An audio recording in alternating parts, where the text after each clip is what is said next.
So here's why I think that everybody should live a lot more conservatively than what they actually do.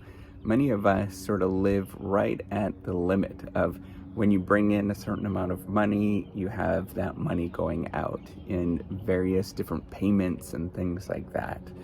But I would suggest that you always have a lot more on your reserve and not paying as much as what you think that you should be paying out, simply because we make very bad predictions of the future.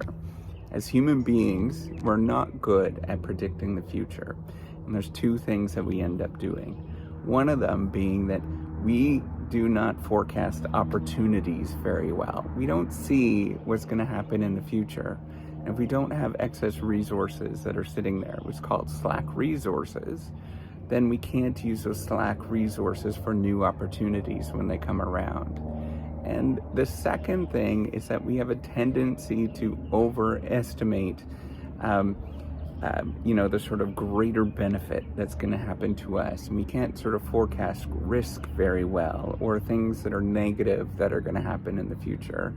And things that are negative tend to happen in the future. There's all sorts of things that actually happen. And, this is exactly the reason why credit card companies and in sort of different loans and saving schemes and stuff like that, not saving schemes, but loan schemes, they get you to think about, how much beneficial it is today. And you can't think about the risk of having that benefit today because we do a really poor job of that.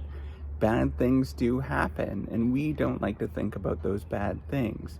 We can't imagine those bad things happening to us, or we can't imagine the great things that are going to happen to us. There's all sorts of what is called unknown unknowns, things that are going to happen at some point that we just don't know about. And so why not have the extra money? Why not have those extra resources available to take advantage of that when it does come around? And I know that not everybody can do this, or it feels like not everybody can do this. But what I would suggest is you to think about ratios. Think about what it means to live within a certain ratio of financial, whatever the finances is for you. So let me give you a thought here. All right, so let's say you make, I don't know, an easy number, $10,000 a year. I know that's like really arbitrary and bananas, right? But what you'd want to think about is like ratios of how much you'd spend, instead of thinking of this set of money on this is what you're going to spend on your food, and this set of money on your housing. Why not think about the ratio of the total amount of what's coming in, right? So $10,000, you think about, well, I'm going to spend maybe 50% of that on my room and board, whatever that is. And whatever that amount is, we're going to stay within it. Or I'm going to think of 25% of it is going to be on food, and various things like that, where you go down and you think about those particular ratios. So this makes life easier as your money goes up, and then you're always going to have the same proportionate ratio as you go up. Now, as you get extreme amounts of wealth, that's not going to sort of work out. But for most people, I think it's going to work out. Most of us are not going to be making extreme amount of money.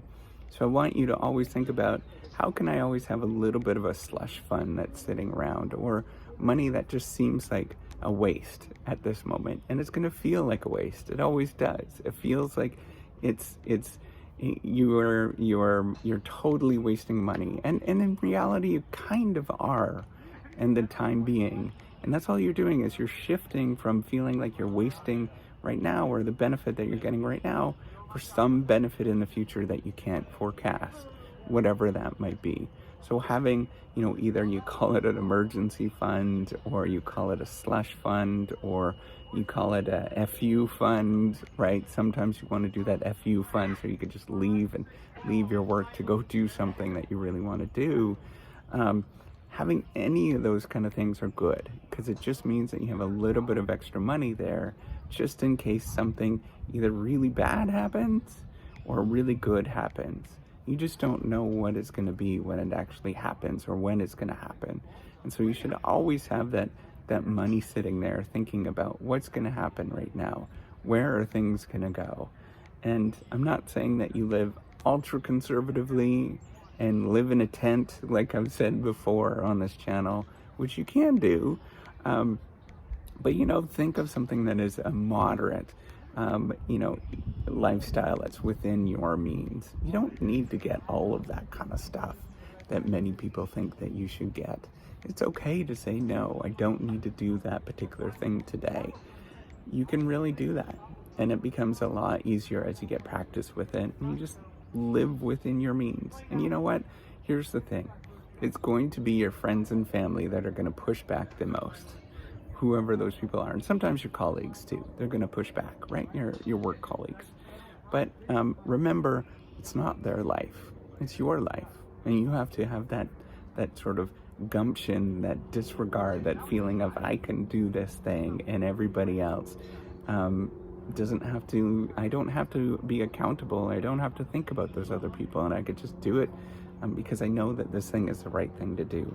And when you get there, if your friends and family are making fun of you, that's on them. That's not good friendships to be doing that kind of stuff. That's not a good, healthy relationship to be doing that kind of stuff.